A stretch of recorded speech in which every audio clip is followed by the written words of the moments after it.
नमस्कार दोस्तों, मैं हूं आपका दोस्त के बी। तो आज की इस वीडियो में हम रेलवे ग्रुप डी के पहले और दूसरे फेज में महत्वपूर्ण अनुच्छेद से जुड़े हुए जो भी प्रश्न पूछे जा चुके हैं उन सारे प्रश्नों को हम लोग डिस्कस करेंगे। तो पूरा वीडियो बहुत ही ध्यान से देखिएगा और वीडियो अगर आपको पसंद आता है तो इसे लाइक करने के साथ अपने सभी दोस्तों के साथ में शेयर जरूर करें। तो चलिए अब इस वीडियो की हम शुरुआत करते हैं। देखिए, एक प्रश्न ये पूछा गया था कि भारतीय संविधान में वर्तमान में कुल कितने भाग और अनुसूचियां हैं। तो आप सभी को ये पता होना चाहिए कि वर्तमान में टोटल जो हमारे संविधान में पार्ट हैं उनकी संख्या 25 है। वहीं पर अगर हम लोग अनुसूचियों की बात करते हैं तो इनकी संख्या हो जाएगी 12। जब आपका संविधान 26 जनवरी 1950 को लागू हुआ था तो उस समय संविधान में हमारे 395 अनुच्छेद, 22 भाग और 8 अनुसूचियां शामिल थीं। वर्तमान में इसमें आपको 448 अनुच्छेद, 25 भाग और 12 अनुसूचियां देखने को मिलेंगी। अगला प्रश्न पूछा गया कि निम्नलिखित में से कौन सा अनुच्छेद आपातकाल से संबंधित नहीं है। तो आपातकाल से संबंधित 3 प्रमुख अनुच्छेद आपको संविधान में देखने को मिलेंगे और इनके बारे में आपको पता होना चाहिए। जैसे कि आर्टिकल 352 की बात करें तो इसमें आपके नेशनल इमरजेंसी का प्रोविज़न है।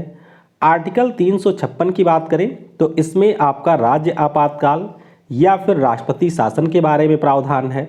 और आर्टिकल 360 की अगर हम लोग बात करते हैं तो इसमें आपके वित्तीय आपातकाल का प्रावधान है। अगला प्रश्न पूछा गया कि अनुच्छेद 51A किस भाग में है। तो लगातार यहाँ से प्रश्न आ रहा है।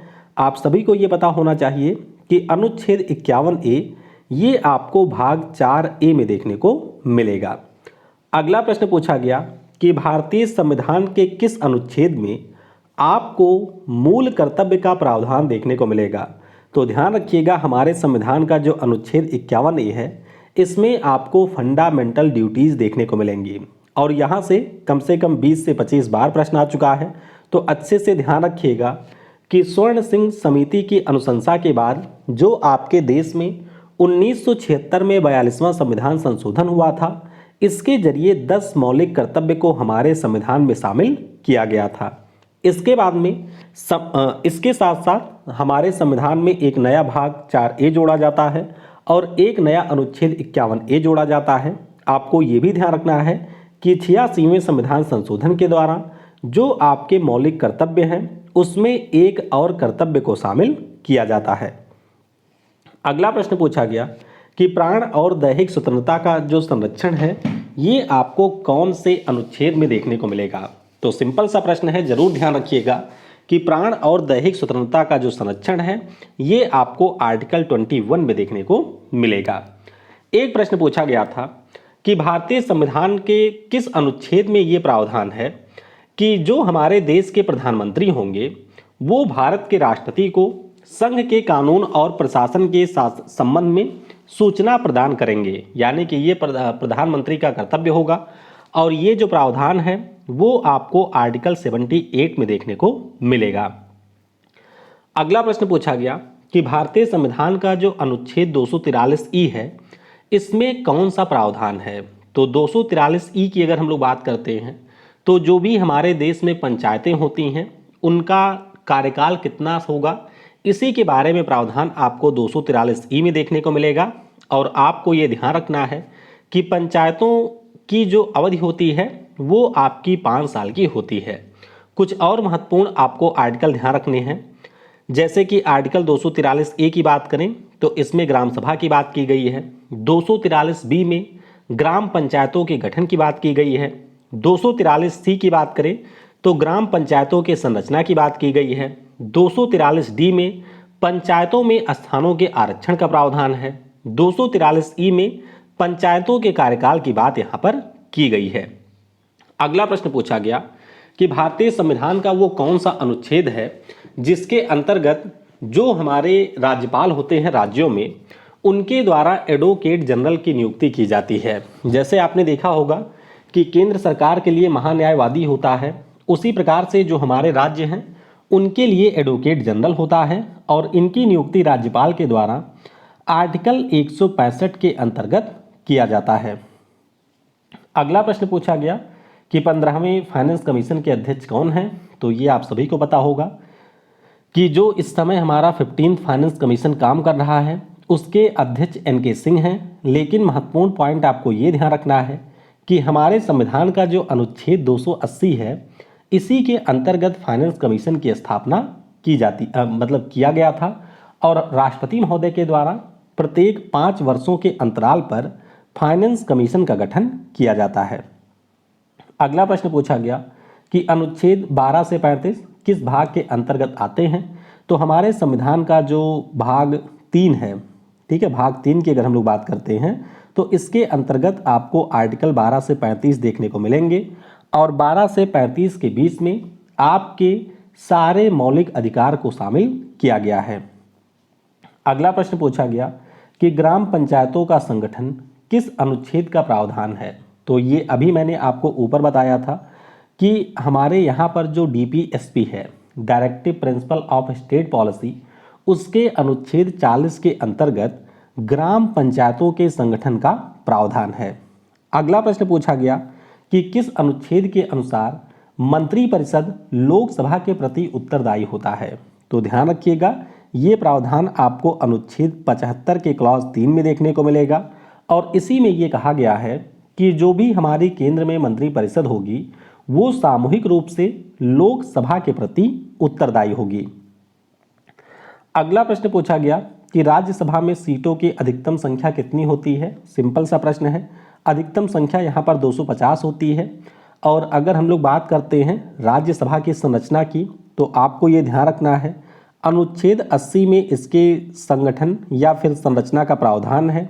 जो ये 250 मेंबर होते हैं इसमें से जो 12 मेंबर हैं वो राष्ट्रपति महोदय के द्वारा मनोनीत किए जाते हैं। बाकी के जो 238 मेंबर हैं वो आपके राज्य और यूनियन टेरिटरी को रिप्रेजेंट करते हैं। अगला प्रश्न पूछा गया कि संविधान के किस अनुच्छेद में संघ की राजभाषा हिंदी का उल्लेख है।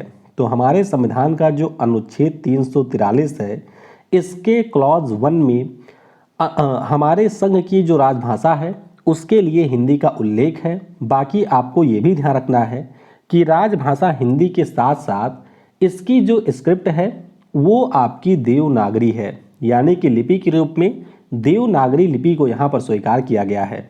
14 सितंबर 1949 को हिंदी और अंग्रेजी दोनों को ऑफिशियल लैंग्वेज का दर्जा दिया गया था, यानी कि राजभाषा का दर्जा दिया गया था।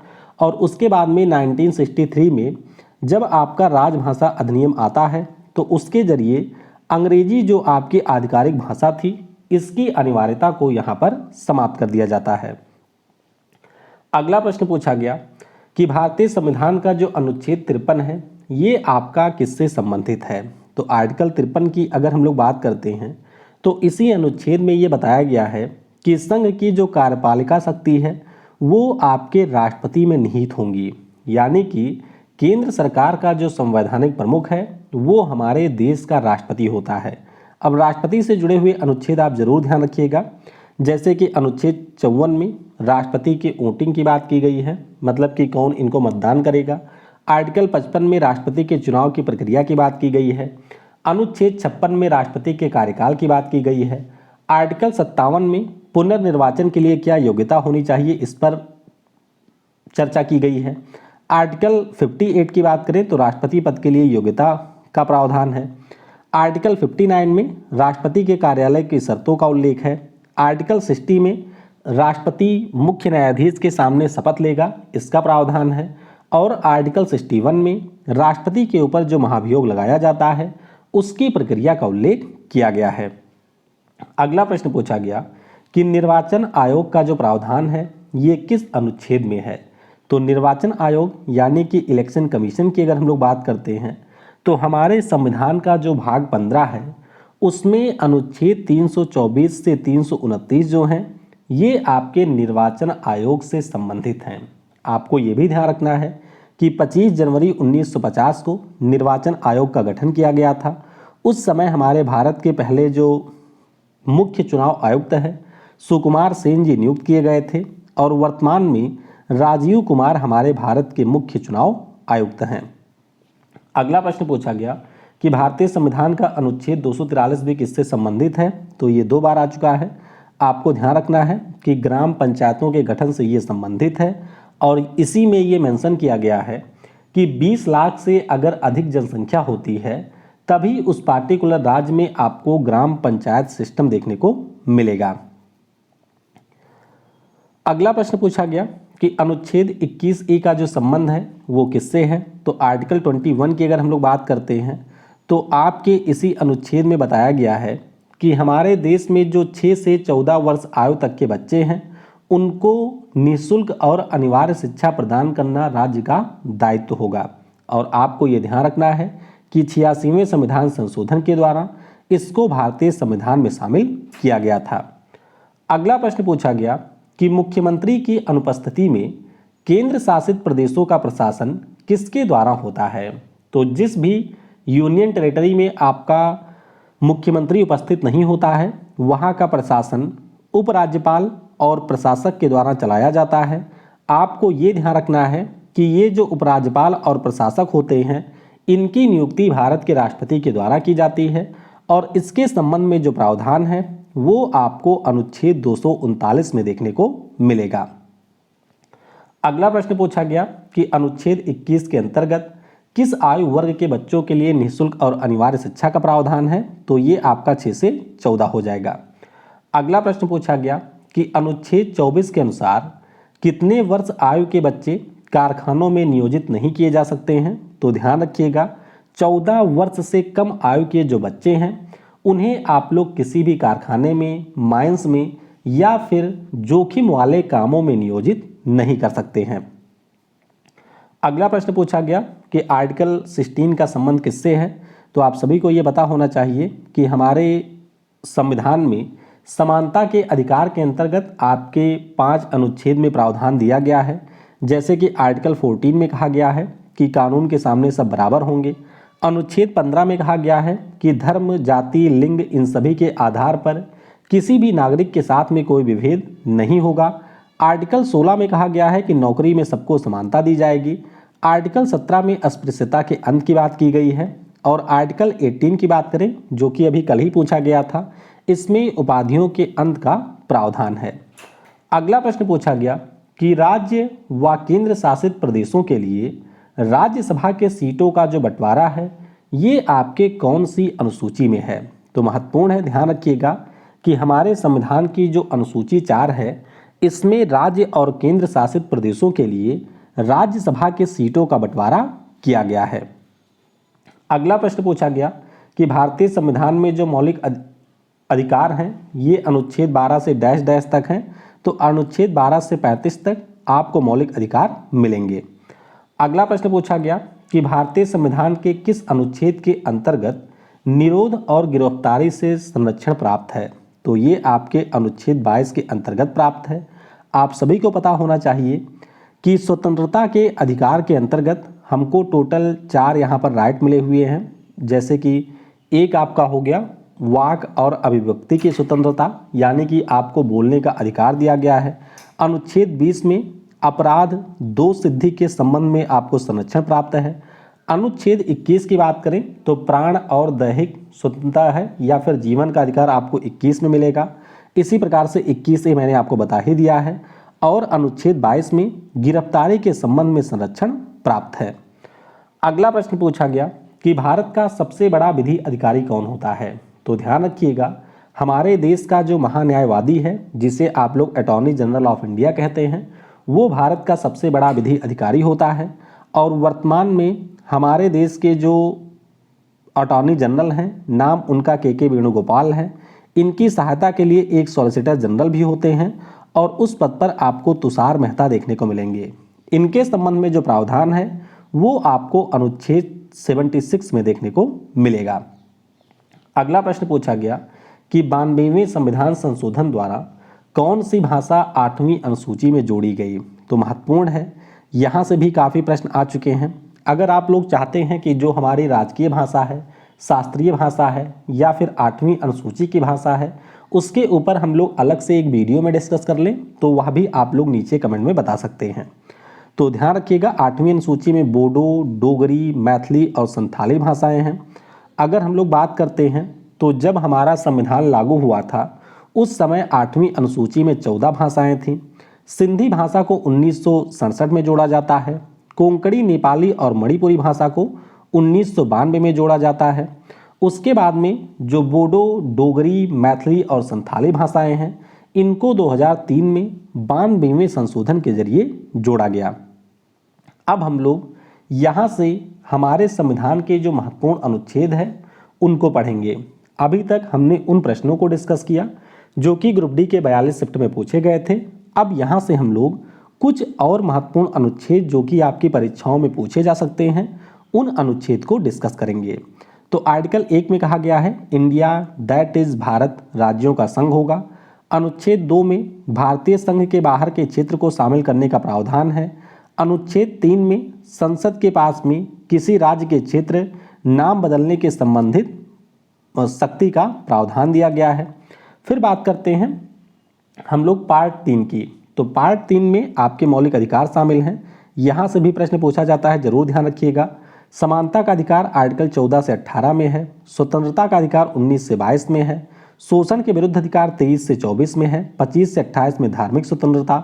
शिक्षा और संस्कृति का अधिकार 29 और 30 में।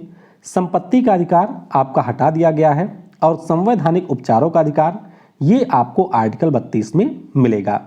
आर्टिकल 12 में राज्य की परिभाषा है और अनुच्छेद 13 में ये कहा गया है कि ऐसे कोई भी कानून जो कि आपकी संसद के द्वारा बनाए जा रहे हैं और वो आपके मूल अधिकारों का हनन करते हैं तो ऐसे कानून स्वतः ही आपके समाप्त हो जाएंगे। आर्टिकल 14 से 18 मैंने आपको बता ही दिया है।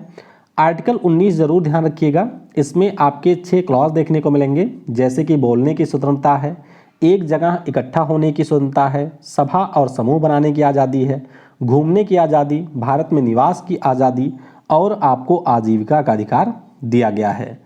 अनुच्छेद 20 की अगर हम लोग बात करते हैं तो अपराध दोष सिद्धि के संबंध में संरक्षण हो गया। अनुच्छेद 21 में आपको जीवन का अधिकार दिया गया है।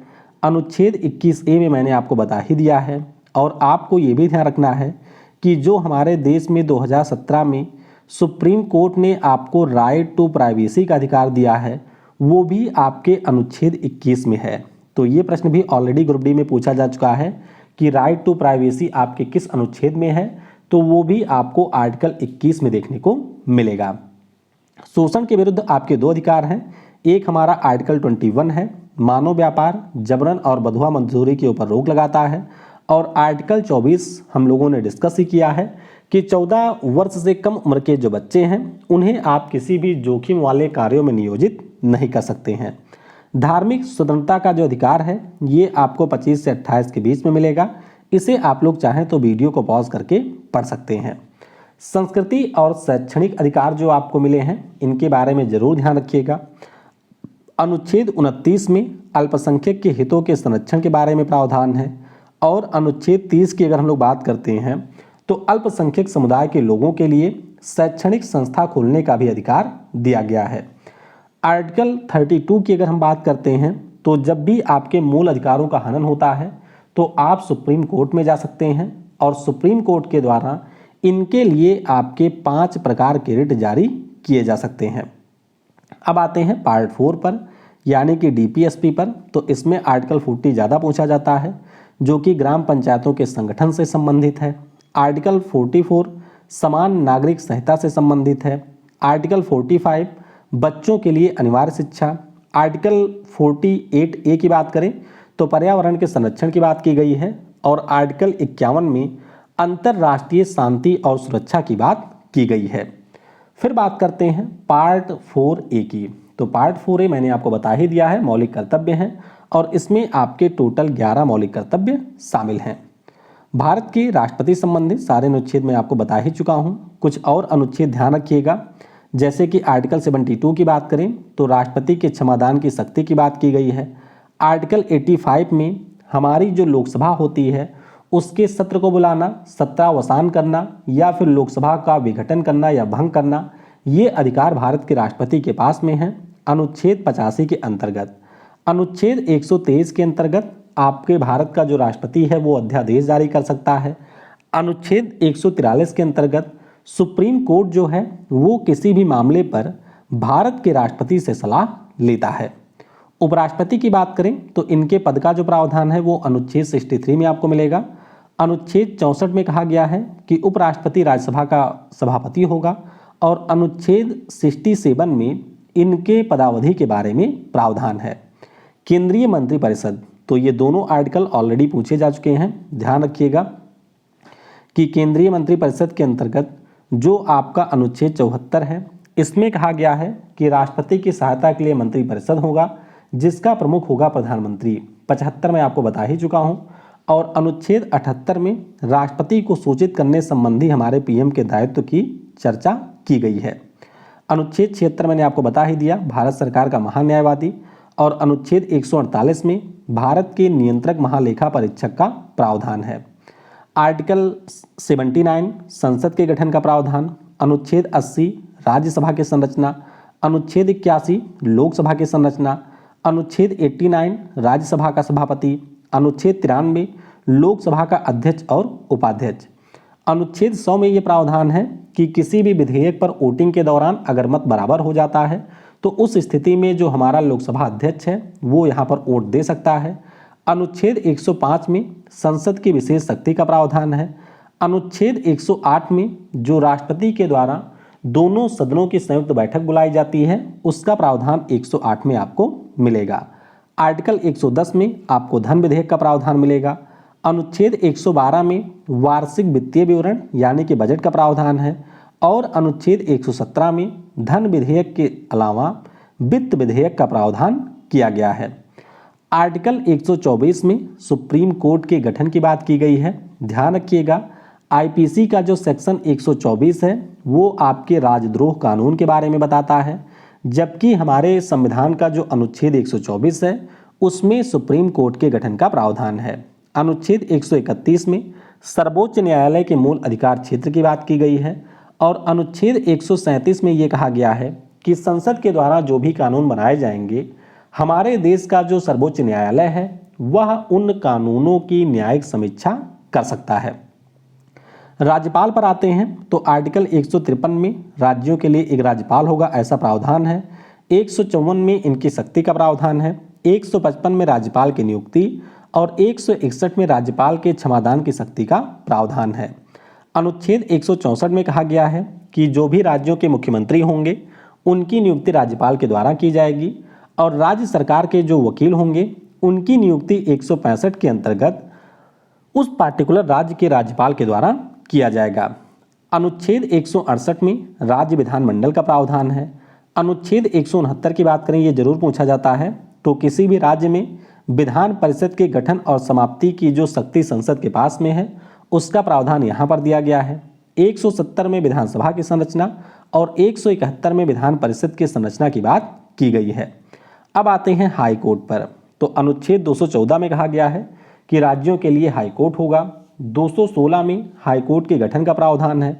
अनुच्छेद 226 में आपके मूल अधिकारों के हनन पर जिस प्रकार से सुप्रीम कोर्ट आर्टिकल 32 के अंतर्गत रिट जारी करता है, उसी प्रकार से जो हमारे हाई कोर्ट होते हैं वो 226 के अंतर्गत रिट यहाँ पर जारी करते हैं। केंद्र राज्य संबंधों की अगर हम बात करें तो आर्टिकल 249 में कहा गया है कि राज्य सूची पर संसद के द्वारा कानून बनाया जा सकता है। अनुच्छेद 262 में नदी जल विवाद का प्रावधान है। अनुच्छेद 263 में अंतर्राज्यीय परिषद, अनुच्छेद 266 में संचित निधि और अनुच्छेद 267 में आपातकालीन निधि का प्रावधान है। संवैधानिक संस्थाओं की बात करें तो अनुच्छेद 280 में वित्त आयोग हो गया। अनुच्छेद 315 में यूपीएससी है। अनुच्छेद 324 में आपको निर्वाचन आयोग मिलेगा। आर्टिकल 330 में लोकसभा में एससी और एसटी के आरक्षण का प्रावधान है। अनुच्छेद 332 में राज्य विधानसभा में एससी एसटी का आरक्षण है। अनुच्छेद 335 में सेवा और पद में एससी एसटी आरक्षण है। अनुच्छेद 338 बी में पिछड़ा वर्ग आयोग का प्रावधान आपको मिलेगा। और अभी मैंने आपको बताया कि अनुच्छेद 343 का जो क्लॉज 1 है उसमें भारत की राजभाषा और लिपि के बारे में बताया गया है। अनुच्छेद 243 से लेकर के 243 ओ तक में ग्राम पंचायतों का और 243 पी से लेकर के जेड जी तक नगर पंचायतों के संबंध में प्रावधान है। आपातकालीन प्रावधान मैं आपको बता ही चुका हूं। बाकी आपको ये ध्यान रखना है कि आर्टिकल 368 के अंतर्गत संविधान में संशोधन का प्रावधान यहाँ पर दिया गया है। हमारे संविधान में जो 12 अनुसूचियां हैं उनसे भी कई बार प्रश्न पूछ लिए जाते हैं, तो आइए एक बार मैं आपको बता देता हूं। देखिए, जो आपकी पहली अनुसूची है उसमें राज्य और संघ के संबंध में जो राज्य क्षेत्र है उसका प्रावधान है। सेकंड शेड्यूल में जो भी आपके राष्ट्रपति, राज्यपाल, लोकसभा अध्यक्ष इत्यादि हैं, इन सभी के वेतन और भत्तों के बारे में प्रावधान है। तीसरी अनुसूची में जो हमारे ये सारे पद होते हैं इनके शपथ का प्रावधान है। चौथी अनुसूची के बारे में पूछा ही जा चुका है, तो राज्यसभा में जो सीटों का आवंटन है उसके बारे में प्रावधान है। अनुसूची 5 की बात करें तो अनुसूचित क्षेत्रों और अनुसूचित जनजातियों के प्रशासन और नियंत्रण के बारे में प्रावधान है। अगर हम लोग 6 की बात करें तो असम, मेघालय, त्रिपुरा और मिजोरम के जो आपके जनजातीय क्षेत्र हैं उनके लिए प्रावधान यहाँ पर दिया गया है। और इसी के संबंध में हमारा पेशा एक्ट भी आया था, कब? 1996 में, और ये ग्रुप डी में पूछा जा चुका है। फिर बात करते हैं 7 की, तो संघीय ढांचा, ये भी प्रश्न ऑलरेडी पूछा जा चुका है कि हमारे संविधान में जो शक्तियां हैं वो कहाँ किस तरीके से विभाजित हैं। तो 3 भागों में ये विभाजित हैं। एक संघ सूची है, एक राज्य सूची है, एक आपकी समवर्ती सूची है। ये आपको 7वीं अनुसूची में मिलेगा। 8वीं में हमारी 22 भाषाएं हैं। 9वें में कानून की न्यायिक समीक्षा से बचाना, यानी कि जो पहले संशोधन के जरिए शामिल किया गया था। अनुच्छेद 10 में आपको दल बदल परिवर्तन के आधार पर जो अयोग्यता होती है उसका प्रावधान मिलेगा। अनुच्छेद 11 पंचायती राज, और अनुच्छेद 12 में आपको नगर पालिकाओं के संबंध में अधिकार वगैरह देखने को मिलेंगे।